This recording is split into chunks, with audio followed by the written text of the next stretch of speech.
बात करते हैं भारतीय पत्रकारिता की। भारतीय पत्रकारिता की बात करने से पहले कुछ चीज़ें हैं जो मैं इस वीडियो में बता देना चाहता हूँ कि मैं किसी पार्टी का कोई समर्थक नहीं हूँ। किसी राजनीतिक पार्टी से मेरा कोई लेना देना नहीं। मैं एक सच्चा भारतीय हूँ और भारतीय होने के नाते मैं अपने देश को अपने जीवन काल में विकसित होना देखना चाहता हूँ। जिस तरह से जापान, अमेरिका, चाइना, ऑस्ट्रेलिया, जितनी भी वर्ल्ड कंट्रियां हैं जो विकसित हैं, उनकी तरह अपने देश को देखना चाहता हूं। लेकिन लगता है कि ये सपना इस जन्म में पूरा नहीं हो पाएगा। मैं किसी राजनीतिक पार्टी से जुड़ा हुआ व्यक्ति नहीं हूं और मुझे किसी राजनीतिक पार्टी से मतलब नहीं है। मैं अपने देश हित में जो चीज़ होना चाहिए उसके बारे में मैं बताना चाहता हूं लोगों को, भारत की जनता को। सबसे पहले हम बात करते हैं कि हमारा देश इतना गरीब क्यों है और इसके पीछे मूल कारण क्या है। इतनी बड़ी आबादी हमारे देश की है, एशिया में, जो पहले चीन के बाद दूसरे नंबर पर आती थी। आज के वर्तमान की तारीख में भारत जनसंख्या के हिसाब से वर्ल्ड में 1 नंबर पर है। और हमारे देश में 1947 के बाद लगभग 74-75 साल के बाद भी गरीबी उसी तरह से है। इसका मूल कारण क्या है? जो भी राजनीतिक पार्टियां आती हैं, नए नए नेता आते हैं, वो सभी के सभी गरीबों के मसीहा होते हैं। हर नेता यही कहता है कि हम गरीबों के मसीहा हैं, गरीबी दूर करने आए हैं। फिर भी भारत इतना गरीब क्यों है? इसका मूल कारण है, भारत एक लोकतांत्रिक देश है, लेकिन फिर भी लोकतांत्रिक की बजाय यदि राजतंत्र होता तो मेरे हिसाब से अच्छा होता। क्यों? क्योंकि लोकतंत्र में हर व्यक्ति को चुनाव लड़ने का अधिकार है और हर वो व्यक्ति चुनाव लड़ता है, जीतता है, 5 साल तक विधायक रहता है, एमपी रहता है। और हर एक व्यक्ति के दिमाग में यही रहता है कि इन 5 सालों में मैं इतना धन इकट्ठा कर लूँ कि मेरी आगे आने वाली जो पीढ़ी है आराम से जी सके। आम जनता का क्या?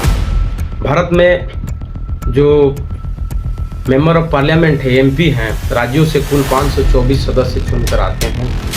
केंद्र शासितों से कुल 19 सदस्य आते हैं।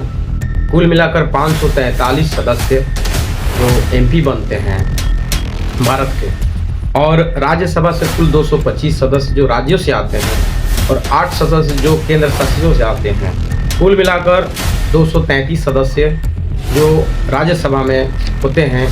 राष्ट्रपति के द्वारा कुल 12 सदस्यों को मनोनीत किया जाता है। इस हिसाब से 245 राज्यसभा के और 243 लोकसभा के। और इनके अलावा जो राज्य हैं, 28 स्टेट हमारे हैं, उन 28 स्टेटों में हर एक स्टेट का, जैसे कि उत्तर प्रदेश में 80 सीट है, महाराष्ट्र में 48 सीट है, पश्चिम बंगाल में 42 सीट है, बिहार में 40 सीट है लोकसभा की। उस हिसाब से पूरे जो भारत में जो सीटें हैं उस हिसाब से कुल 524 एमपी बनते हैं और 19 केंद्र शासित है। कुल मिलाकर 543 और राज्यसभा से टोटल 245, 12 मनोनीत सदस्यों को लेकर के। राज्यों से जो एमएलए बनते हैं विधानसभा, सभी राज्यों को मिलाकर के कुल 3933 सदस्य जो राज्य के हैं वो एमएलए हैं, मेंबर ऑफ लेजिस्लेटिव असेंबली के सदस्य होते हैं। और केंद्र शासित से जो 190 सदस्य एमएलए बनते हैं। इस हिसाब से कुल 4911 सदस्य टोटल हुए। भारत की पूरी जनता का पैसा इन 5000 लोगों के इर्द गिर्द एकत्रित है। एक मूल कारण ये हो गया। जिस तरह से एक आम अधिकारी, आम कर्मचारी जो कि विभागों में 60 साल की नौकरी करते हैं और उनके आय का लेखा जोखा दिया जाता है, उस तरह से इन मंत्री नेताओं का भी आय का ब्यौरा प्रत्येक वर्ष होना चाहिए, लेखा जोखा मिलना चाहिए। और इसके साथ साथ इनके आय के ब्यौरे के साथ में यदि किसी नेता, राजनेता, मंत्री के पास यदि उनकी आय से अधिक की संपत्ति है, जिस तरह से पदाधिकारियों की संपत्ति जब्त की जाती है, उस तरह से इनका भी संपत्ति जब्त किया जाए और इनको आगे आने वाले इलेक्शन के दौरान इनको बैंड किया जाए।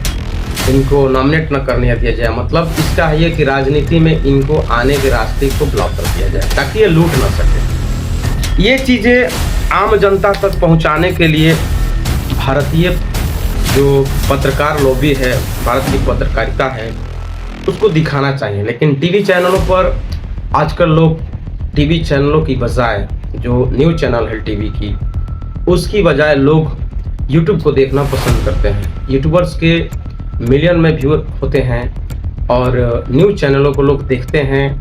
उसमें जो सच्चाइयाँ होती है दिखानी चाहिए, वो चीज़ें नहीं दिखती हैं। कुछ डाटा है जो मैंने संग्रहित किया है, वो मैं आपको दिखाना चाहता हूँ, बताना चाहता हूँ कि 26 मई 2014 को प्रधानमंत्री मोदी ने भारत के प्रधानमंत्री के रूप में शपथ लिया था। उस वक्त भारत का विकास दर 6.7 या 7 के आसपास था। इन 2014 है, 14 के बाद के काल में लगभग 12 वर्षों में भारत का विकास दर 7.4 या 7.8 के ही आसपास है। यानी कि इन 12 सालों में 0.4 और 8% का ही विकास दर हुआ है। ये कैसा विकास दर है भारत का। और 2014 के अंत तक जब प्रधानमंत्री मनमोहन सिंह थे, उस वक्त भारत के द्वारा IMF और वर्ल्ड बैंक से कुल 31.2 अरब अमेरिकी डॉलर का कर्ज लिया गया था, जो कि रुपयों में लगभग 1.87 लाख करोड़ रुपए होता है। वर्तमान में भारत के द्वारा इन 12 सालों में 39.3 अरब US डॉलर का कर्ज लिया गया है वैश्विक बैंकों के, IMF और वर्ल्ड बैंक को मिला करके, और ये रुपए में होते हैं 3.28 लाख करोड़ रुपए। यानी कि उस वक्त की सरकार से अभी की सरकार से तुलना किया जाए तो लगभग 1.5 गुना कर्ज वैश्विक बैंकों से हम ले चुके हैं। अर्थात हर भारतीय कर्ज में डूबा हुआ है। अभी हाल ही में प्रधानमंत्री नरेंद्र मोदी के द्वारा, माननीय प्रधानमंत्री नरेंद्र मोदी के द्वारा 5 देशों की यात्रा की गई थी, जिसमें UAE, नॉर्वे वगैरह थी। और वहाँ एक पत्रकार, जो नॉर्वे की पत्रकार है, उन्होंने प्रधानमंत्री जी से एक सवाल करने के लिए कोशिश की। उस सवाल को सुने बगैर या जानबूझकर ना सुनना, वहाँ से मोदी जी चले गए। मेरा मानना है कि जो बात भारतीय मीडिया को, भारतीय पत्रकार को दिखाना चाहिए, पूछना चाहिए, वो एक विदेशी पत्रकार के द्वारा किया गया है। ये बहुत ही चिंता का विषय है कि जो सवाल भारत के पत्रकारों को करना चाहिए वो विदेश के पत्रकार कर रहे हैं। हमारे पत्रकार क्या कर रहे हैं, हमारे देश के पत्रकार क्या कर रहे हैं। और सबसे बड़ी बात है कि इन 12 सालों में, 11-12 सालों में आज तक प्रधानमंत्री जी के द्वारा कोई भी एक प्रेस कॉन्फ्रेंस नहीं किया गया। ये कैसा भारत है जहाँ पर मीडिया के लोग सवाल नहीं पूछ सकते हैं। यही कारण है कि विश्व की सबसे जो स्वतंत्र प्रेस है नॉर्वे, 180 देशों में 1 नंबर के पायदान पर काबिज है। और भारत जो पिछले साल 2025 में 151 नंबर पर था, आज के वर्तमान पीरियड में 2026 में 157वें पायदान पर है। अर्थात भारत पिछले साल के मुकाबले इस साल 6वें पायदान पर चला गया है। क्या ये मीडिया नहीं दिखाती है कि भारत के पत्रकारों को दिखाना चाहिए, समझना चाहिए, सोचना चाहिए। हमारा काम है सवाल पूछना। आज से पहले लगभग 10 साल पहले जब ये सरकार नहीं थी, या इससे भी पहले, मीडिया को लोग चौथा स्तंभ कहते थे। आज लोगों में समाचार चैनलों में विश्वास नहीं रहा, आज की पत्रकारिता में विश्वास नहीं रहा। ऐसा क्यों हो रहा है? मिलते हैं फिर हम अपने एक अगले न्यूज़ चैनल में। तब तक के लिए जय हिंद, नमस्कार। मेरा ये वीडियो आपको अच्छा लगे तो लाइक कर दीजिए, सब्सक्राइब कर दीजिए।